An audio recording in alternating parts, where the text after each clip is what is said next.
The observation dome of the Xenological Institute of Galactic Studies hummed with quiet activity, its curved transparent walls offering a panoramic view of the ringworld Cirrus Prime below. Hundreds of alien scholars moved through the space, their varied forms casting strange shadows across the holographic displays. Datapads hovered in the air, recording every detail of the human behavior being studied. Dr. Lissik Veln adjusted her bioluminescent head crest, the Zeperian equivalent of straightening one's collar, before an important presentation. Her four-fingered hands danced across the control panel, bringing up a new set of images. Fascinating, she murmured to herself, mandibles clicking softly. The hologram flickered to life, displaying scenes from Earth, human soldiers marching in formation, crowds celebrating in city streets, families gathered around meals. Professor Krell Morthis slithered into the observation dome, his Vorak exoskeleton gleaming under the artificial light. His segmented body moved with the precision of a being who had never known hesitation. More primitive pack rituals, Lissik? He asked, his voice dripping with condescension. Not primitive, Lissik corrected, though she couldn't quite keep the doubt from her tone. Adaptive, look at how they organize themselves without a hive directive.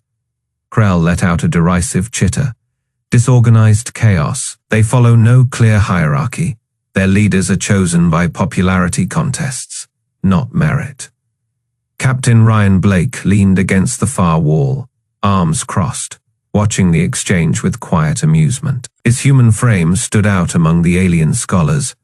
No exoskeleton, no bioluminescence, just simple, unadorned flesh. He had been assigned as the human liaison to the Institute, a role he found equal parts frustrating and entertaining. The hologram shifted to show human soldiers in the aftermath of battle, embracing each other, some openly weeping. Scholar Tixis, a floating Cephalian, whose translucent body pulsed with mild disgust, drifted closer. Such emotional displays are inefficient, Tixis said, tendrils flicking in disapproval. A waste of energy that could be spent regrouping or strategizing. Lissik nodded, tapping a command into her data. Pad precisely. My latest paper explores this very phenomenon. Human pack behavior is driven by sentiment, not logic. It makes them unpredictable and ultimately unsustainable as a galactic power. Captain Blake couldn't help but smirk. He had read Lissik's paper, Human Pack Behavior, a study in fragmented social hierarchy. It was full of cold, clinical observations about human emotional dependencies and tribal loyalties. She had even included a section on how human soldiers would inevitably fail in large-scale conflicts because they lacked the rigid discipline of species like the Vorak. Lieutenant Lisa Hayes, standing beside Blake, clenched her jaw. They talk about us like we're animals in a zoo, she muttered under her breath. Blake gave her a sidelong glance. Let them. They'll figure it out eventually. Lissik continued her presentation, unaware of the humans' quiet exchange. Observe this footage from their historical archives, she said, pulling up a recording of a human medic dragging a wounded comrade to safety under heavy fire. Note the irrational risk-taking. A Vorak soldier would recognize the statistical improbability of survival and prioritize the mission. Krell nodded approvingly. The hive mind would never permit such inefficiency. Blake pushed off the wall and stepped forward. That medic saved 12 lives that day, he said. His voice calm but edged with something unreadable. Including 2 officers who went on to lead the counterattack that won the battle. Lissik blinked her large, pupil-less eyes. An outlier, Captain Emotion. Driven actions cannot be relied upon in structured warfare. Blake shrugged. Funny, it has won us every war we've ever fought. The dome fell silent for a moment. Then Krell let out another dismissive chitter. Your species' victories have been against other humans or lesser species. You have never faced a true galactic power. Lieutenant Hayes opened her mouth to retort, but Blake subtly shook his head. Let them believe what they wanted. Lissik returned to her presentation, pulling up a new hologram, this one a side-by-side comparison of human and Vorak military drills. The Vorak moved in perfect synchronized unison, a single entity with no wasted motion. The humans, by contrast, adjusted on the fly, calling out to each other, shifting formations based on unseen cues. See how they rely on verbal communication, Lysick said, pointing. No telepathic link, no hive coordination, just shouting. Scholar Tixis pulsed with amusement, like primitive hunters trying to bring down prey. Blake exhaled slowly, watching the holograms flicker. He had seen this kind of thinking before.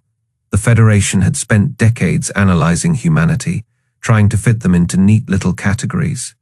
Pack animals, emotional creatures, disorganized, unpredictable. They had no idea what they were dealing with. Lysick concluded her presentation with finality. The data is clear. Humans may form temporary alliances, but they lack the capacity for true unity. Their so-called pack behavior is a relic of their evolutionary past, one that will inevitably limit their role in the galaxy. The assembled scholars murmured in agreement, data pads flashing as they recorded their observations. Captain Blake glanced at Lieutenant Hayes, a faint smile tugging at his lips. You thinking what I'm thinking? Hayes smirked. That they're in for one hell of a wake-up call. Blake nodded. Exactly. Somewhere in the depths of space, the USN Defiance drifted, its systems dark, its crew waiting. The test was coming, and humanity was ready. The grand lecture hall of the Xenological Institute hummed with the low-frequency chatter of a dozen species. Holographic projectors cast shifting blue light across tiered seating that accommodated everything from the spindly, limbed Zephyrians to the hulking, armored Vorak. At the center of the display, a three-dimensional recording played human soldiers in battle-scarred armor, embracing after a firefight, their faces streaked with dirt and blood but grinning like children. Observe the emotional expenditure, Dr. Lysick Veln announced, her bioluminescent markings pulsing with academic enthusiasm. Her four-fingered hands manipulated the controls, freezing the image on a particularly dramatic moment. A grizzled sergeant cradling a wounded private while shouting for medics. This irrational attachment to individual pack members directly contradicts efficient military doctrine. A ripple of approving clicks and chitters moved through the assembled scholars. Professor Krell Morthis rose from his bench, his chitinous plates rasping together. The Vorak hive mind has maintained interstellar dominance for 6 millennia precisely because we eliminate such weaknesses. A damaged unit is recycled, not mourned. His compound eyes glittered as the hologram shifted to show human medics risking enemy fire to retrieve fallen comrades. Lieutenant Lisa Hayes clenched her jaw so hard her back teeth ached. She sat rigid in the observer's gallery, her standard issue grey uniform standing out among the Institute's flowing robes and exoskeletal adornments. Next to her, Captain Blake leaned back with deceptive casualness. His fingers steepled. Breathe, Lieutenant, he murmured without moving his lips. They're about to step on the rake. Scholar Tixis floated forward on anti-grav fields, her translucent bell-shaped body quivering with amusement. This explains why human militaries require such excessive casualty projections. You cannot even abandon non-functional components. Her neural tendrils flicked toward the projection, where a human soldier was now using his own body as a shield for wounded civilians. Primitive pack, bonding, nothing more. A chorus of whistling laughter rose from the Cephalian contingent. Hayes felt her nails digging into her palms. On the display, the battle footage dissolved into scenes of human cities, protest marches, where strangers linked arms against riot police, disaster zones, where civilians formed human chains to pull survivors from rubble. Note the disorder, Dr. Veln continued. She zoomed in on a human neighborhood where children played in streets under the watchful eyes of multiple adults. No centralized directive, yet they expend resources protecting unrelated offspring. This is not true societal cohesion, just tribal instinct amplified by, excuse me. The voice cut through the lecture hall like a vibroblade. Every eye stalk and sensory organ swiveled toward Captain Blake as he stood, his chair scraping against the polished floor. Doctor, would you call this disorder? He tapped his wristcom, and the main display switched to security footage from last cycle's meteor strike on Sirius Prime's lower Habring. The scholars recoiled as the video showed collapsing structures, panicked crowds, and human exchange students herding dozens of aliens to safety. There was Ensign Rodriguez, a Zephyrian child clutched in each arm as she kicked open a blocked emergency hatch. Petty Officer Chen using his body as a bridge over electrified debris, so 3 gelatinous cephalians could ooze across safely. The average response time for non-human species during that disaster was Feifei minutes, Blake said, his voice deceptively calm. Humans began rescue operations in Fei seconds, without orders, without coordination. He paused as the footage showed a human engineer, off-duty, unarmed, diving into a collapsing building to pull out a Vorak scholar. Tell me again about efficiency. A stunned silence filled the hall. Professor Morthis, his mandibles worked soundlessly for a moment before he found words. Stress responses prove nothing. Your reckless bravery is simply adrenaline, fueled instinct. True civilization requires structure, hierarchy. Hayes couldn't stay quiet any longer. Hierarchy? She stood, ignoring Blake's warning glance. When those pirates hit the Tarkis station last month, your perfect hierarchy is what got those Vorak troopers killed. They stood around waiting for orders while the chain of command was getting vaporized. She pointed at the frozen image of the human engineer, now covered in purple Vorak blood but still trying to stem the scholar's wounds. We don't wait for permission to do what is right. Scholar Tixis pulsed with indignation, and yet your so-called unity fractures constantly. Your history is nothing but internal conflicts. Blake chuckled, shaking his head. You're missing the point. Yeah, we fight each other, sometimes brutally. But when the chips are down, he gestured at the disaster footage. That is not tribalism.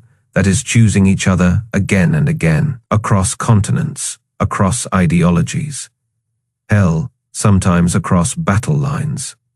Dr. Veln's data pad clattered to the floor as her grip faltered. The entire hall seemed to hold its breath, as the hologram now showed humans and aliens working side by side in the meteor strike's aftermath. A human medic teaching a Zephyrian how to apply pressure to wounds, a cephalian floating supplies to human rescue teams. Krell Morthis broke the silence with a derisive click. Sentimental nonsense. The next galactic war will prove the superiority of hive coordination over your emotional pack behavior. Hayes opened her mouth, but Blake rested a hand on her shoulder. Looking forward to it, Professor, he said with a smile that didn't reach his eyes.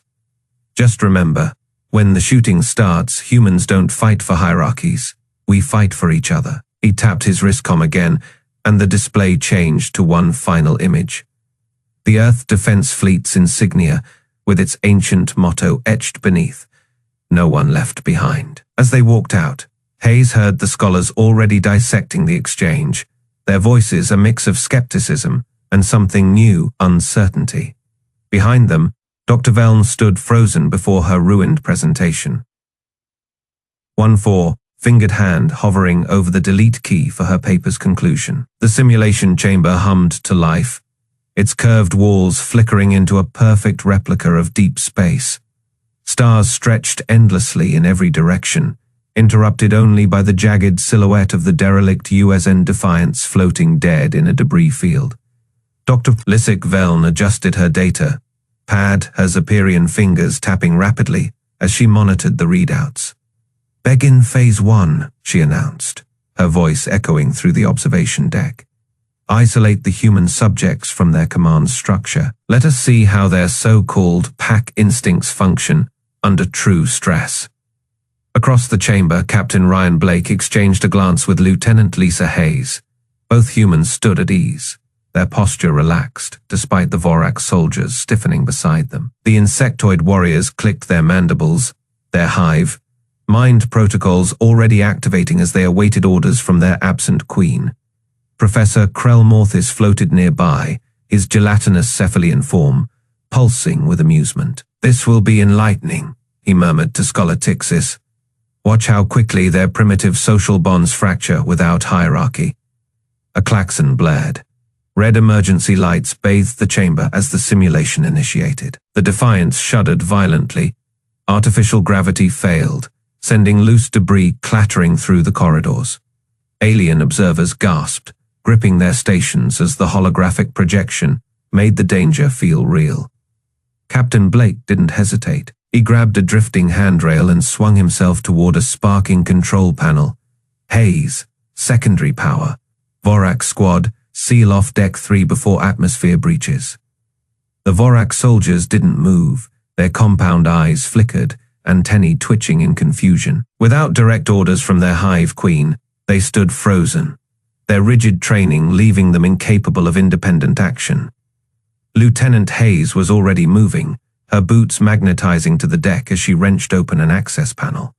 "Power conduit is fried," she called over the din. "Blake, I need you to reroute through the AUX systems." Dr. Veln's data pad chirped urgently.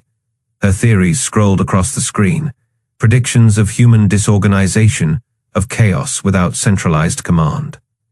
But on the chamber floor, the opposite unfolded. A human engineer, Ensign Rivera, dove past a spinning piece of shrapnel to reach a sparking console. "Got it!" he shouted, fingers flying over the controls. "Rerouting now." Blake didn't pause to acknowledge. He was already barking orders, his voice cutting through the chaos. "Medical team to Deck 2. Vorak, if you're not helping, get clear." The aliens watched, stunned, as the humans worked in perfect sync. No arguments, no hesitation. Just a seamless web of action, each person moving to fill gaps before they became crises. Professor Morthis' bioluminescence flickered uncertainly. This is impossible. They're not even communicating half the time. Dr. Veln's claws tightened around her data. The humans weren't waiting for orders. They weren't debating. They knew what needed doing, and did it. A new alert screamed through the chamber. "Core breach in progress," the AI announced.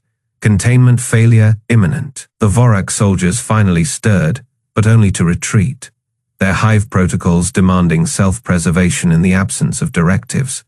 The humans didn't flinch. Hayes slapped a plasma torch into Blake's hand. "You take port side. I've got starboard. Rivera, prep the emergency coolant." Blake was already moving, his voice calm despite the chaos. "On it. And somebody get those damn scholars to a safe zone." Dr. Veln's datapad clattered to the floor as she stared. Her life's work, her certainty, shattered in real time. The humans weren't just cooperating, they were anticipating each other's actions, moving as a single organism. Krell Morthis' tentacles trembled. "They're not a pack," he whispered. "They're one." The simulation ended abruptly, the holograms flickering out. Silence fell over the chamber. The humans stood amidst the wreckage of alien expectations, breathing hard but unharmed. Captain Blake wiped sweat from his brow and grinned at the stunned observers. "So," he said, tossing the plasma torch casually between his hands. "Still think we're disorganized?" Dr. Veln had no answer. Her data pad lay forgotten at her feet, its screen cracked, just like her theories. The alarm screamed through the derelict ship like a dying animal. Red emergency lights painted the corridors in pulsing crimson, casting long shadows from the jagged metal where boarding pods had torn through the hull. Dr. Lissik Veln clutched her data pad to her chest, her Zephyrian frills flaring in panic. Across the ruined mess hall, Professor Krell Morthis stood frozen, his Vorak hive, mind protocols failing him without a superior to issue commands. "Move." Lieutenant Lisa Hayes' voice cut through the chaos as she shoved a overturned table aside. Plasma scorch marks streaked her armor, but her hands were steady as she checked the charge on her pulse rifle. "Blake, port side breach. They're coming through the cargo bay." Captain Ryan Blake didn't hesitate. He grabbed a Vorak soldier by the shoulder, the alien's faceted eyes wide with confusion, and yanked him behind a shattered console, just as a plasma bolt seared the air where his head had been. "Stay down," Blake growled, then spun to return fire. The answering scream from the corridor was distinctly not human. Scholar Tixis floated near the ceiling, her jellyfish, like tendrils contracting in terror. "This is not part of the experiment," she warbled.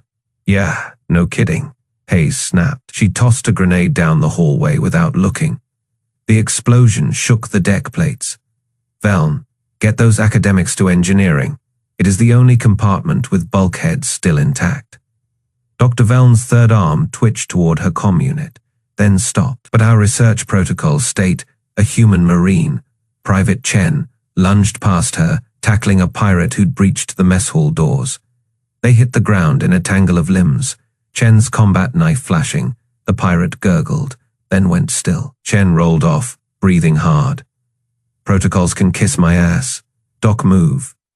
The Vorak soldiers were the worst off. Without hive commands, they stood like statues, their weapons hanging useless at their sides. Krell Morthis kept opening and closing his mandibles, as if waiting for orders that would never come.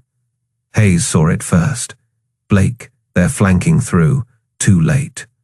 The door to the starboard corridor exploded inward. Pirate warlord Drac filled the opening, his scarred exoskeleton glistening under the emergency lights. Twin plasma cannons whined as they powered up. "Pathetic," he rumbled, his voice like grinding stone. "Galactic Federation's finest? I expected." Blake shot him in the face. The pulse round ricocheted off Drac's armored forehead, but it bought Hayes the half-second she needed. She dove, rolling behind a support column as Drac's cannons roared. The air turned white-hot. A Vorak soldier too slow to react vaporized mid-stride. "Hayes!" The coolant line above him. Blake shouted over the gunfire. She didn't ask, didn't hesitate. Just acted. Her rifle snapped up, the targeting reticle flashing red one shot. The overhead pipe burst, spraying super-chilled liquid across Drac's back. His exoskeleton cracked audibly as the temperature differential shattered his chitin plating. Drac howled. A sound cut short when 3 human marines opened fire simultaneously. The pirate warlord collapsed, his cannons sparking against the deck. Silence. Then, "Medic, we've got wounded." Chen was already dragging a bleeding Zeperian scholar clear of the wreckage. Dr. Veln stood trembling, her data pad forgotten on the floor. She watched as humans moved through the carnage with terrifying efficiency. No orders, no debate, just action. A marine with a broken arm was directing aliens to safety. Another shared his last medkit with a Vorak. Hayes appeared at Veln's side, her face smeared with soot. "You okay?" Veln's frills quivered. You fought for us, without command." Without Hayes wiped blood from her lip. "Yeah, well, that is what packs do." Outside, the distant thunder of the USN Atlantica's railguns announced the arrival of human reinforcements. The pirates never stood a chance. Krell Morthis finally found his voice. This changes everything." Blake ejected a spent power cell from his rifle, grinned. "Welcome to the pack, Professor." The air inside the derelict ship stank of scorched metal and ionized plasma. Emergency lights flickered, casting long shadows across the buckled deck plating. Dr. Veln pressed herself against a shattered console, her Zeperian respiratory flaps fluttering in panic. Around her, Vorak soldiers stood motionless, their hive mind protocols useless without a commanding node. Lieutenant Hayes wiped blood from her brow with the back of her hand. A jagged piece of shrapnel had torn through her uniform sleeve, revealing a gash that oozed crimson. She didn't seem to notice. "Medic, triage zone by the starboard bulkhead," she barked, dragging a dazed Cephalian scholar behind cover. The jellyfish, like alien, pulsed with distress colors, its tendrils limp. Captain Blake crouched beside a sparking power conduit, his plasma rifle trained on the breached corridor. Pirates still lurked in the shadows. Hayes, status, 2 Vorak down, 1 Zeperian with a fractured carapace. She called back, ripping a strip from her undershirt to bind a wounded human marine's leg. Tixis is in shock, literally keeps discharging bioelectric pulses every time someone touches him. Blake grinned, despite the blood dripping from his nose. "Tell the floaty bastard to quit zapping our medics." Dr. Veln watched, her data pad forgotten on the floor. Human soldiers moved like a single organism, no orders, no hesitation. A Marine with a broken arm still hauled debris to reinforce the barricade. Another, bleeding from a gut wound, calmly redistributed ammunition. Krell Morthis staggered into the makeshift infirmary. His exoskeleton cracked along one side. The Vorak anthropologist's compound eyes twitched as he took in the scene. A human medic, her own leg wrapped in a blood-soaked bandage, was injecting a painkiller into a Zepyrian researcher's secondary nerve cluster. "You're treating him first," Krell rasped. The medic didn't look up. "He's got a punctured lung. You're ambulatory." She tossed him a roll of synth skin, patched the Marine by the door. "He has lost too much blood to do it himself." Krell stared at the medical tape in his claws. Vorak didn't perform unsanctioned medical procedures. It violated hive protocols. Across the room, Lieutenant Hayes braced against a console as a Marine stitched her wound without anesthetic. "Quit babying it. Kowalski, pull the damn thread tight." Dr. Veln finally found her voice. "You're all injured. Why aren't you prioritizing your own species?" Blake ejected a spent power cell from his rifle.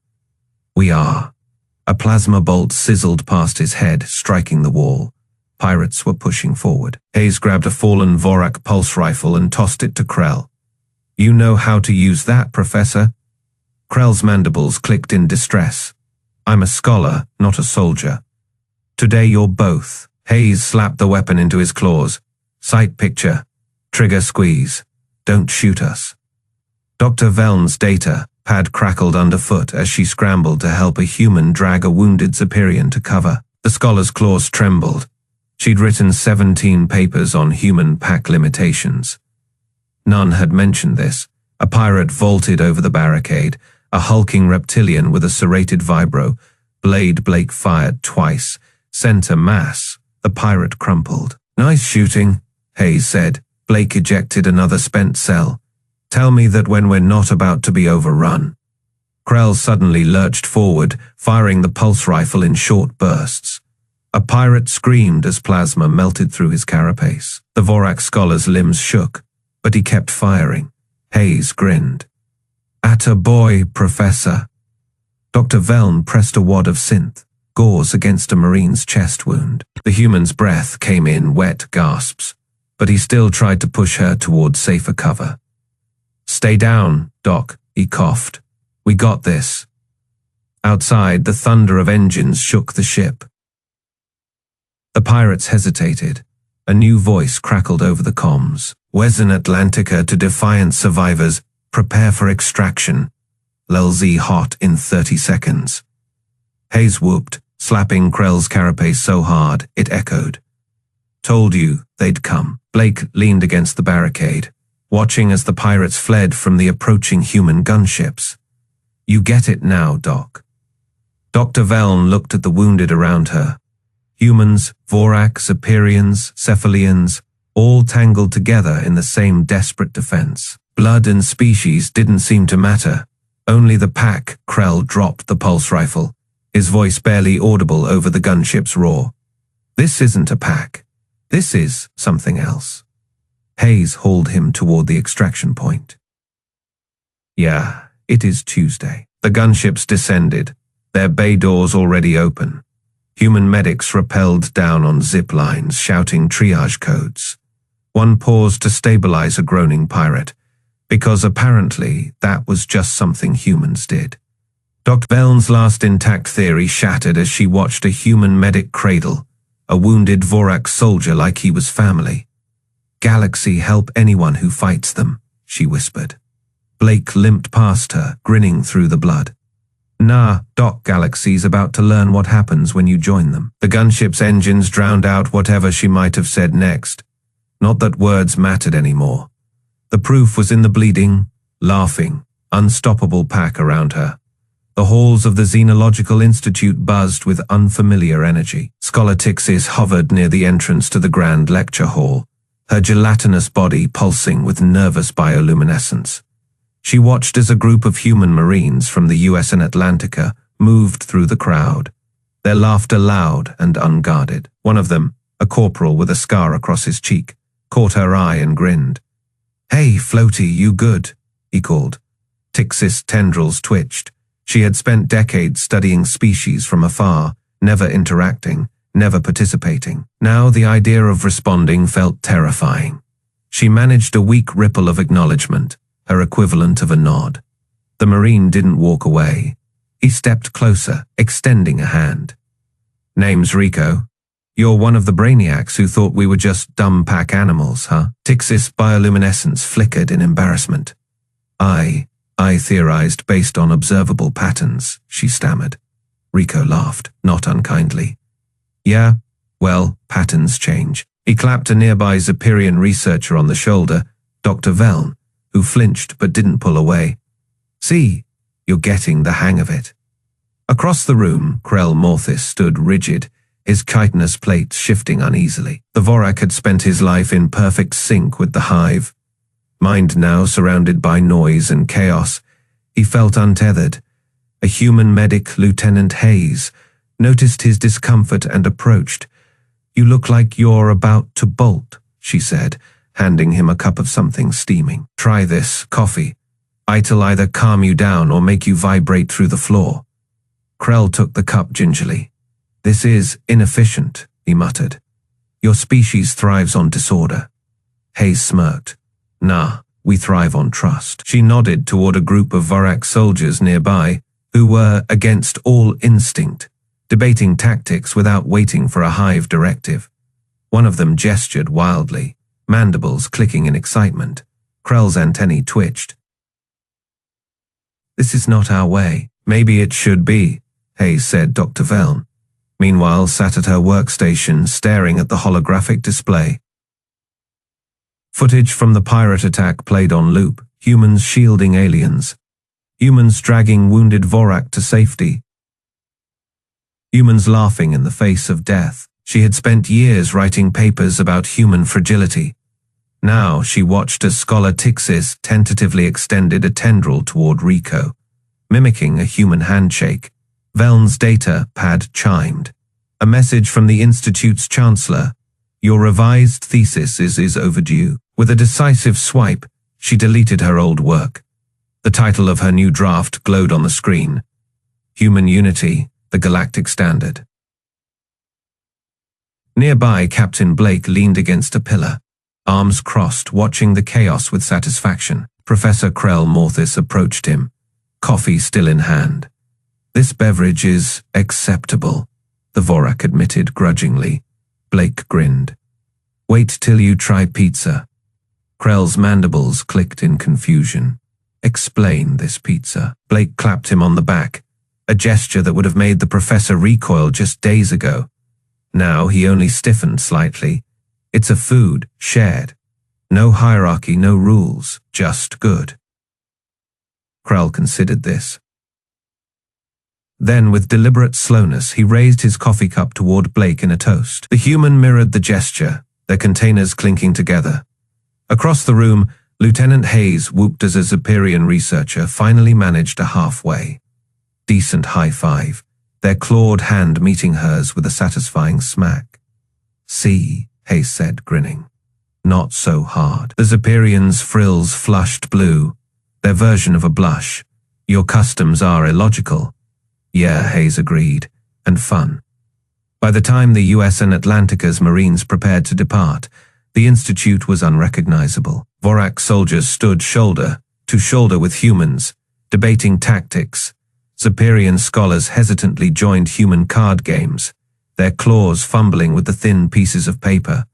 Scholar Tixis had even managed a wobbly attempt at human slang, "cool beans," which sent the Marines into fits of laughter. As the humans boarded their ship, Dr. Veln stood at the observation deck, watching her datapad rested against the glass, the words of her new thesis staring back at her. Humanity does not assimilate. It integrates. It does not conquer. It invites. And in doing so, it redefines what it means to be strong. Outside, the Atlantica's engines flared to life, its hull gleaming under the light of Sirius Prime's twin suns. For the first time in the Institute's history, the aliens didn't just observe.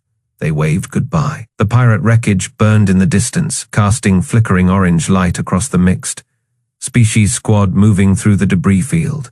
Captain Blake wiped soot from his face, grinning as he watched Krell Morthis awkwardly adjust his borrowed human combat armor. The Vorax chitinous plates didn't quite fit the standard issue plating, but he'd refused to stay behind.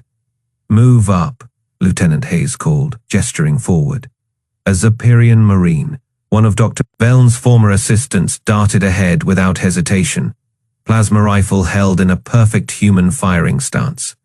Blake chuckled as Krell stumbled over a loose cable. "Easy there, big guy, you'll get the hang of it."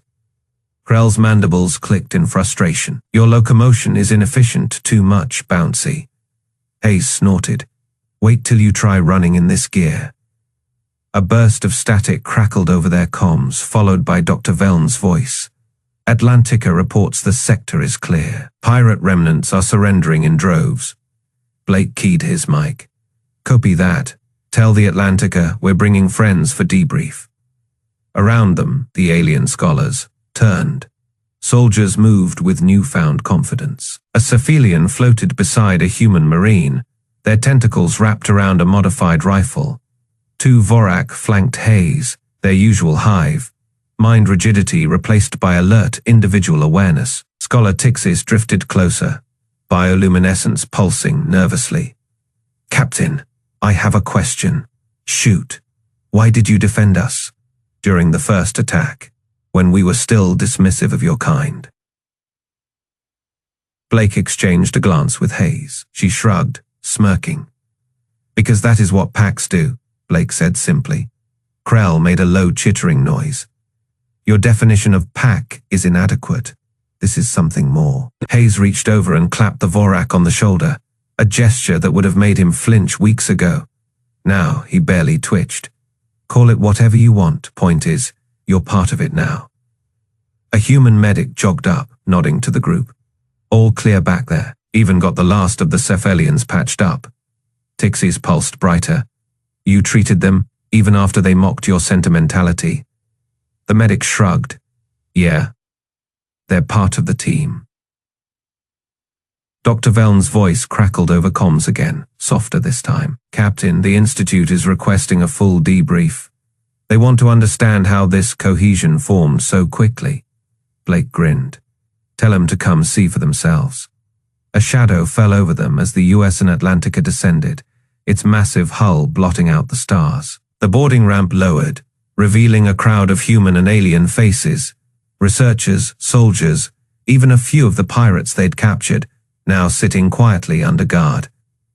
Hayes nudged Krell, ready to show them how it is done. The Vorak straightened, mandibles clicking in what might have been pride. Affirmative. As they marched up the ramp together, Dr. Veln stood waiting at the top, her data pad clutched in shaking hands. The old notes on human pack behavior were gone. In their place, a single sentence glowed on the screen. "The galaxy does not need humans to conform. It needs to learn from them." Blake saluted her as he passed. "Welcome to the pack, Doc." Veln's frills flushed blue, the Zeperian equivalent of a smile. Behind her, the Atlantica's crew erupted into cheers, human and alien voices mingling into something new, something unstoppable. Over the ship's intercom, a human comms officer laughed. "All right, listen up. First rule of the pack. Nobody gets left behind." And as the ramp closed behind them, not a single soul doubted it.